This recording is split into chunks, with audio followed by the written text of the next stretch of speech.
नमस्कार, मैं राकेश परमार और आप देख रहे हैं महत्वपूर्ण मुद्दा।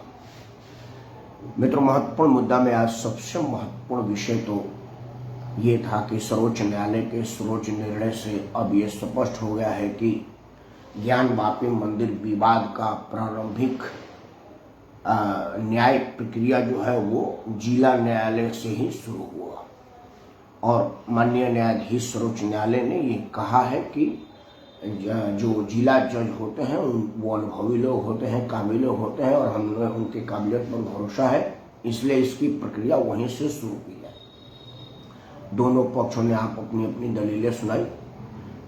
कौन से विषय को सबसे पहले लिया जाएगा, ये माननीय मुख्य न्यायाधीश जिला बनारस कल इस पर अपना निर्णय सुनाएंगे। आज का महत्वपूर्ण मुद्दा ये था। दूसरा महत्वपूर्ण था कि योगी आदित्यनाथ पार्ट 2 का आज सदन में विधिवत शुरुआत हुआ।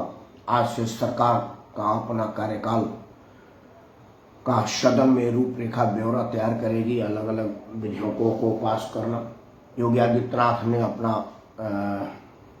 कार्य का जो रोस्टर है वो स्पष्ट कर दिया। वो कुछ हाइड है नहीं कि आपको कुछ नया दिख जाएगा, वो पहले से घोषित है। अपराधी छोड़े नहीं जाएंगे,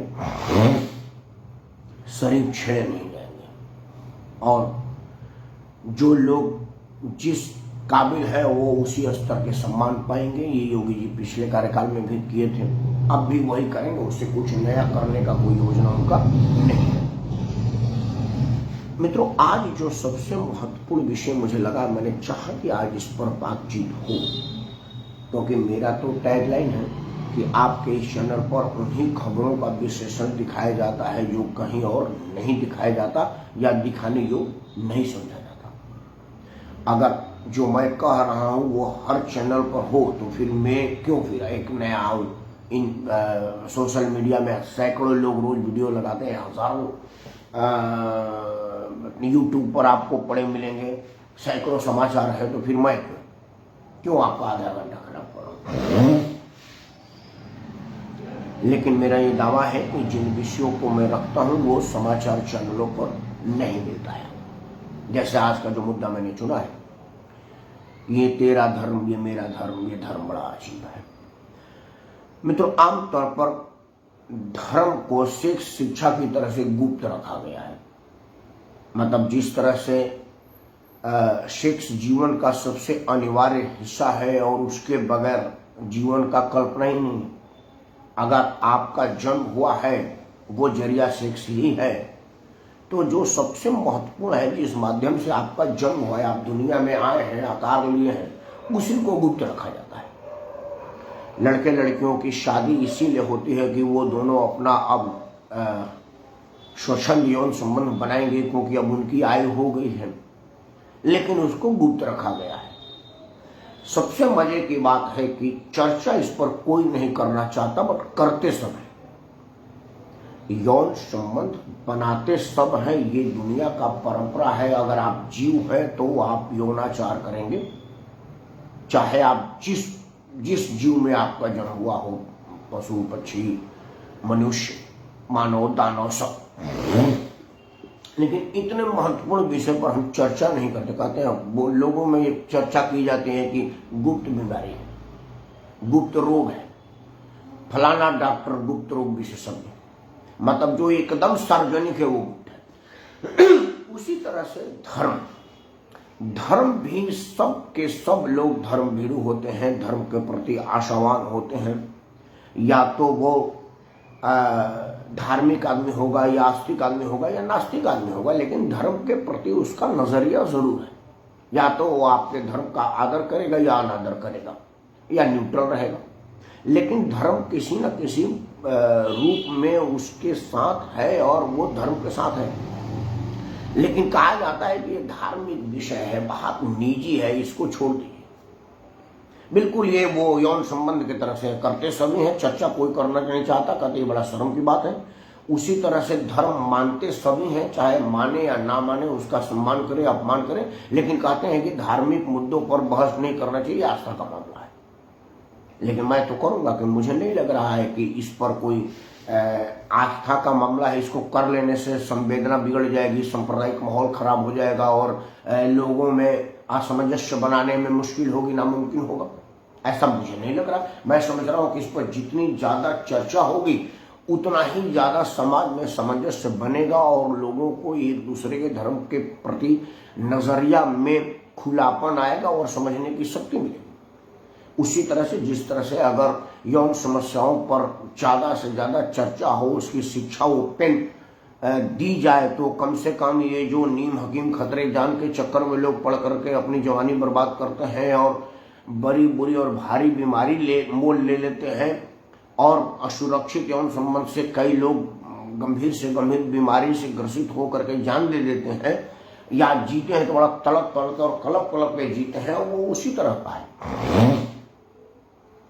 मित्रों, आज धर्म पर बात करने के लिए मैं आपको पहला शुरुआत करता हूं। हमारे देश में जो आम प्रचलित धर्म है वो हिंदू, मुस्लिम, सिख, ईसाई, हालांकि जैन, बौद्ध भी है, यहूदी भी है, लेकिन कहा जाता है हिंदू मुस्लिम सिख ईसाई, हिंदू मुस्लिम सिख ईसाई इसलिए कि जैन और बौद्ध हिंदू धर्म का ही एक शाखा है, तो उसको अलग करके हम नहीं देखते। मैं तो कम से कम नहीं देखता, मैं नहीं मानता कि सिख कोई धर्म है, जैन कोई धर्म है, वो हमारा ही एक ब्रांच है और हम ही में से निकले हुए लोग हैं जिन्होंने एक अलग पंथ परंपरा की शुरुआत किया है। उनके सारे पद्धति हमारे वाले हैं, हमारी आस्था है, हमारे जैसे उनका पूजा पद्धति है, हमारे जैसा उनका रहन सहन है, तो इसलिए हम उनको अलग नहीं मानते। आप अलग मानिए, मैं आपके भावना का ठेस नहीं पहुंचाता। मैं कह लेता हूं कि जैन धर्म है और सिख धर्म है, लेकिन जो धर्मों के विभिन्नता है और इसमें जो विविधता है उस पर तो चर्चा की ही जानी चाहिए।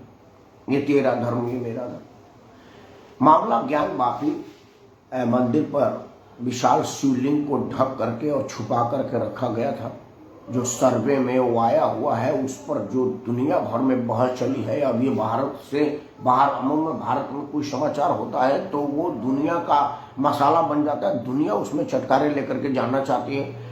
कुछ जो हमारे देश के दुश्मन है वो हमारे दुश्मनी निकालने के उद्देश्य से उसमें अपना फायदा देखते हैं और जो हमारे देश के दोस्त हैं वो इसमें से हमारा दोस्ती निभाने के लिए अपना कुछ का बात देखते हैं, लेकिन देखते सभी है, मतलब वो सब रखते हैं। Everybody at concern in my news, our news.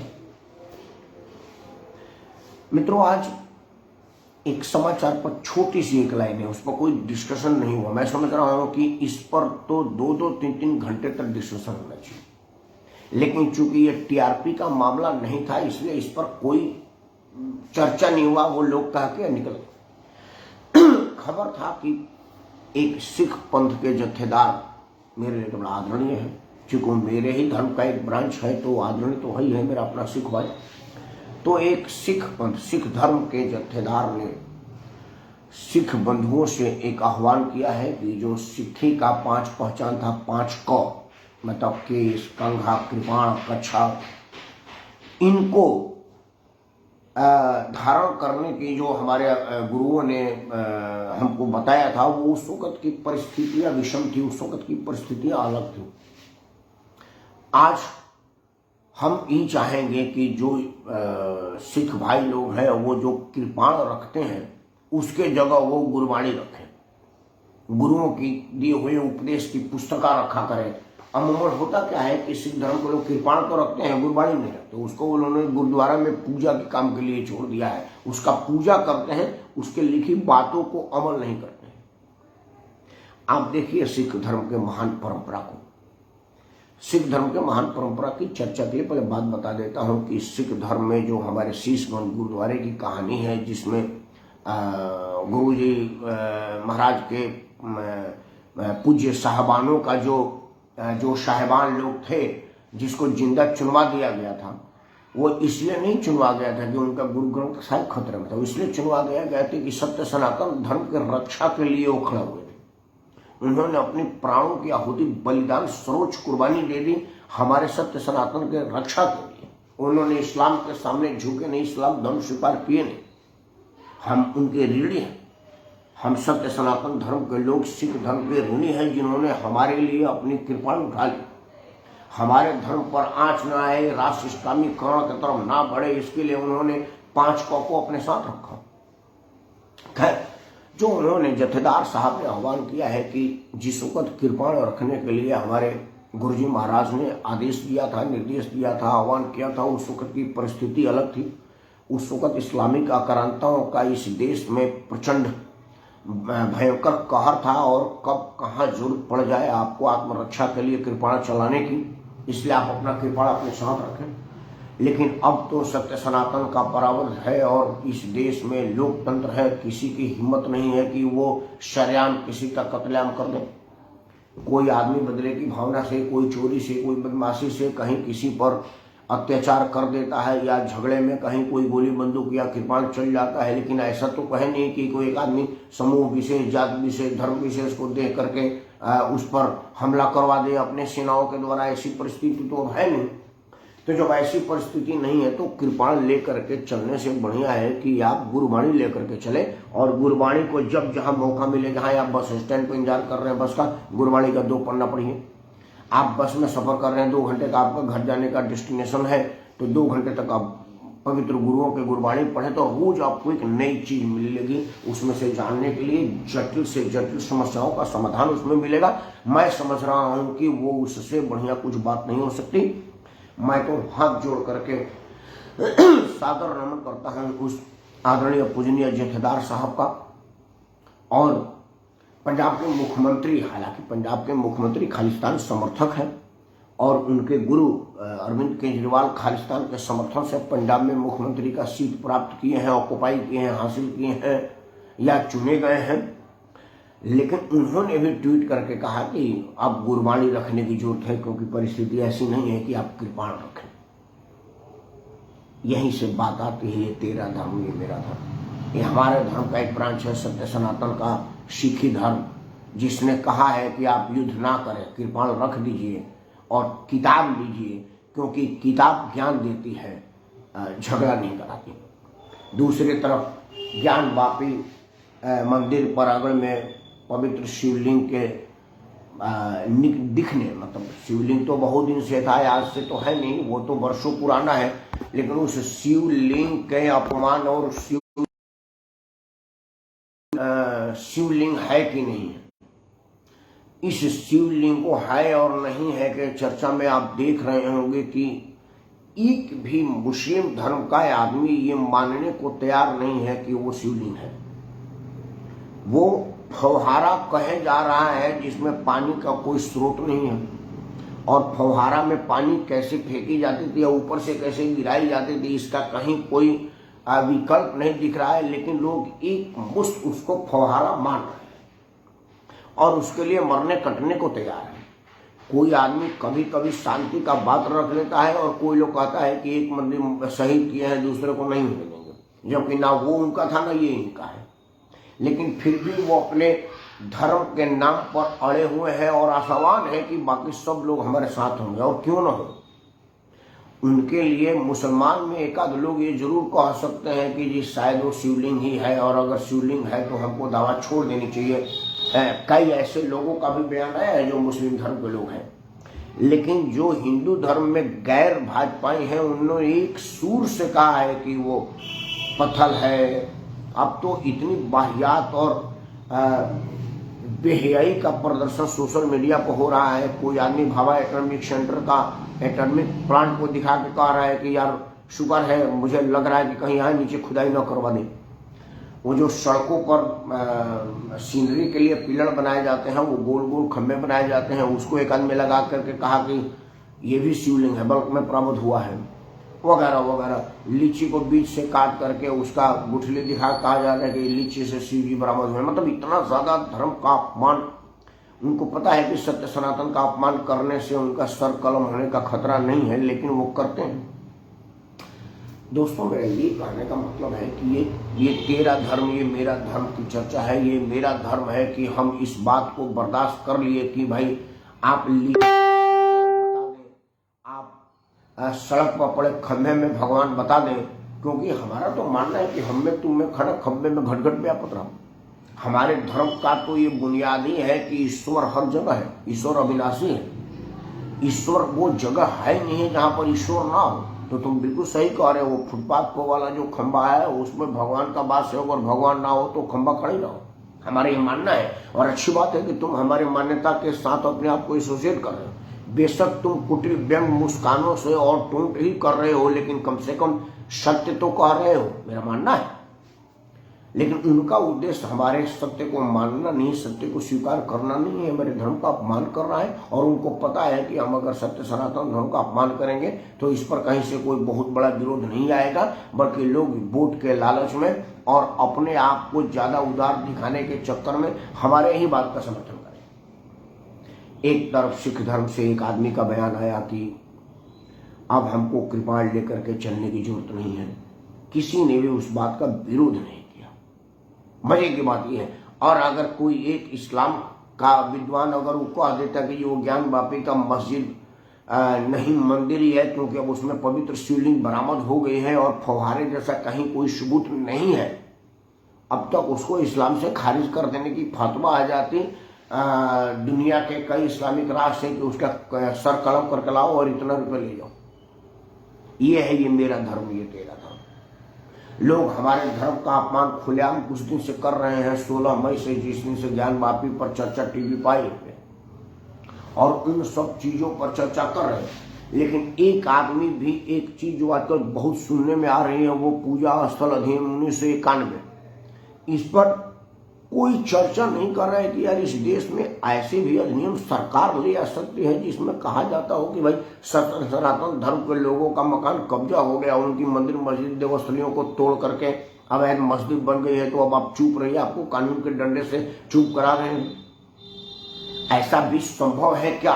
इस पर कहीं कोई चर्चा नहीं हो रहा। हर जगह रेफरेंस में आ रहा है कि इस देश में पूजा स्थल अधिनियम है कि नहीं, पूजा अधिनियम का उल्लंघन है, उसको अटेंड क्यों जज कर रहा है।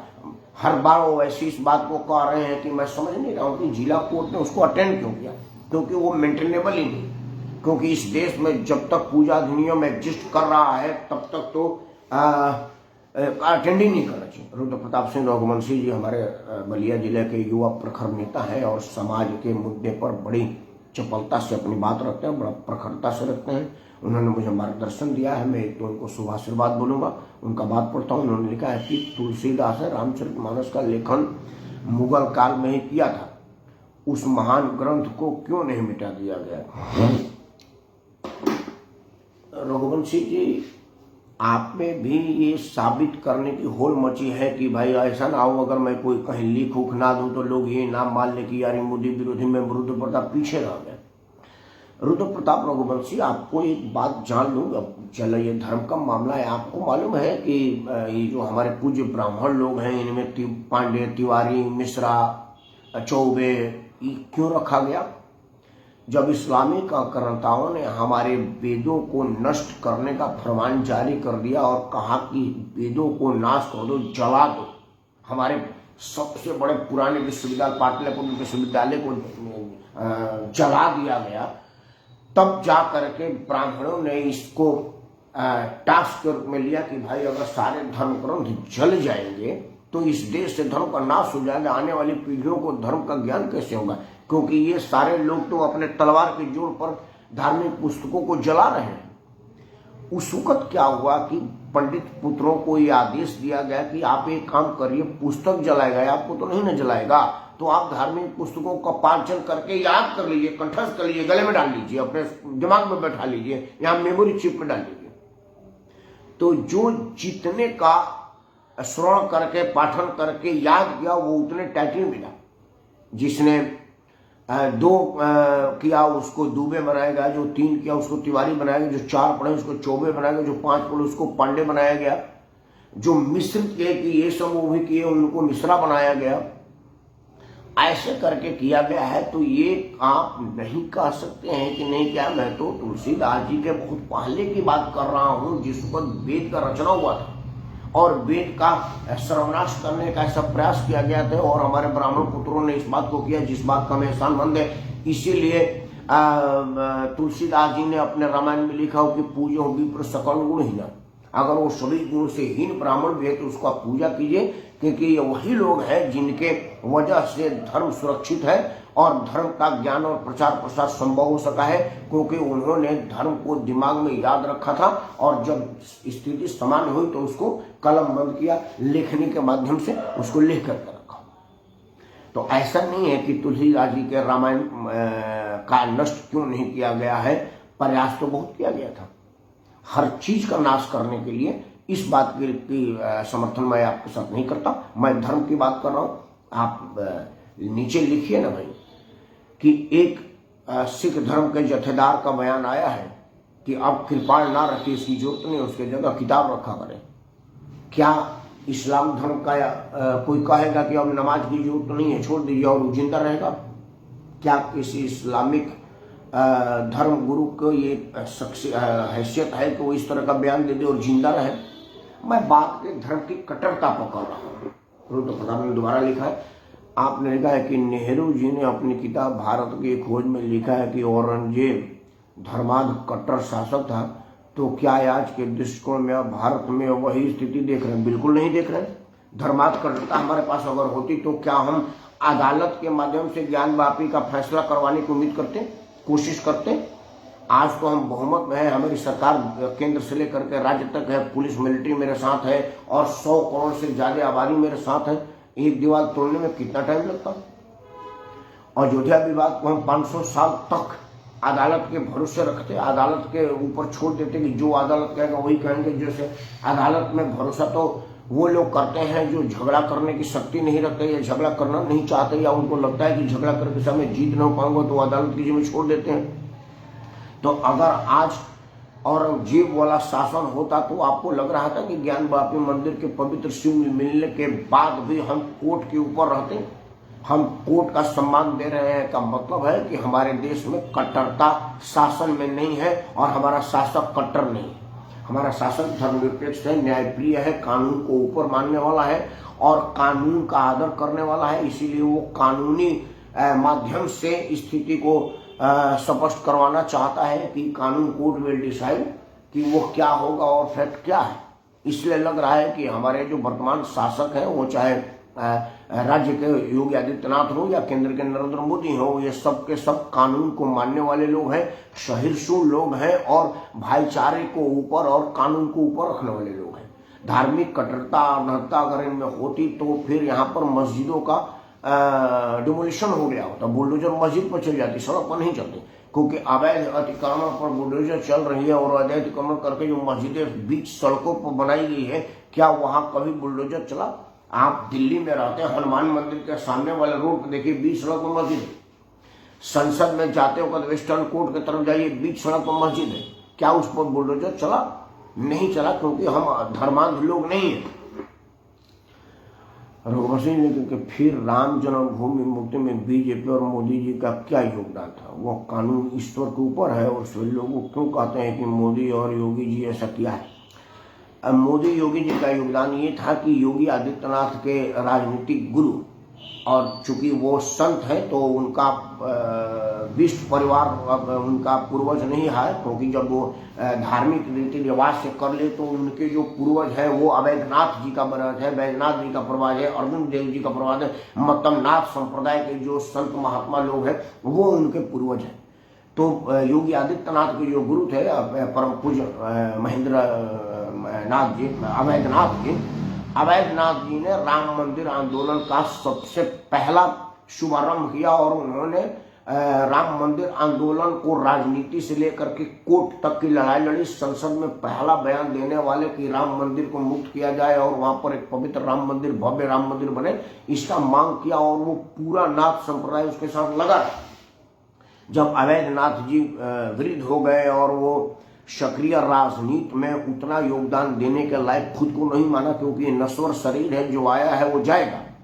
उनको जब ऐसा लगा, उनको लगा कि मेरा जो चेला है, वो जो मेरा अगला भविष्य मेरा वारिस है, उसमें चपलता ज्यादा है, ऊर्जा ज्यादा है, युवा है, तेज तरार है, समझदार है और स्व को संत कर चुका संत है और योगी क्रियाओं के परंपरागत हासिल कर चुका योगी है, तो इसको और ज्यादा देर दबा कर न रखा जाए। तो उन्होंने खुद की जगह उनको गोरखपुर से संसद बनाया और अपने राम मंदिर के जो धर्म ध्वज को था वो योगी आदित्यनाथ को दिया, और वो उसको शुरुआत से ही लड़े, जनता के अदालत में भी और भारत के अदालतों में भी, और इसलिए उनको श्रेय जाता है कि वो लड़ाई लड़े। कोर्ट का एप्लीकेशन लगाएंगे तो होगा ना कि आप जीते। हम लोग कानून के विद्यार्थियों में लिखा जाता ना स्टेट भर से फलाना, तो वो स्टेट भर योगी आदित्यनाथ तो था, इसलिए योगी आदित्यनाथ को दिया जाता है। नरेंद्र मोदी का योगदान इसलिए है कि भारतीय जनता पार्टी ही आखिरी ऐसी राजनीतिक दल थी जिन्होंने राम मंदिर निर्माण के लिए देश में आंदोलन किया।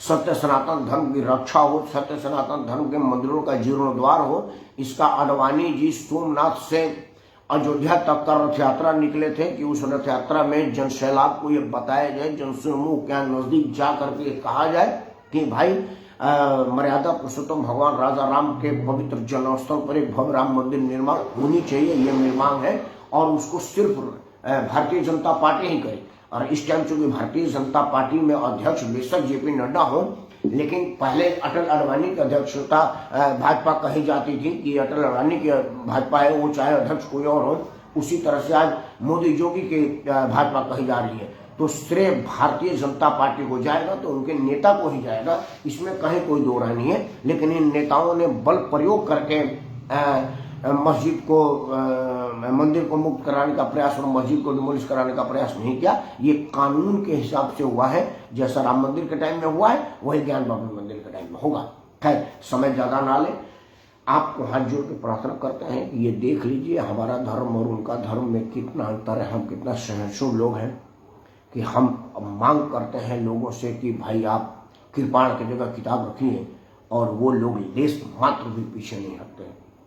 सत्य सनातन ही अक्षुण है, अक्षय है, सर्वप्रिय और सर्वस्वीकार है।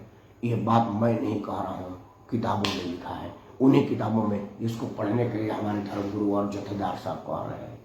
सत्य सनातन की जय हो, भारतीयता की जय हो, और भारतीयता की जय तभी हो जब सनातन की जय हो। इन्हीं शुभकामनाएं मैं राकेश परमार आप सबको सादर करता हूँ। जय हिंद, वंदे मातरम।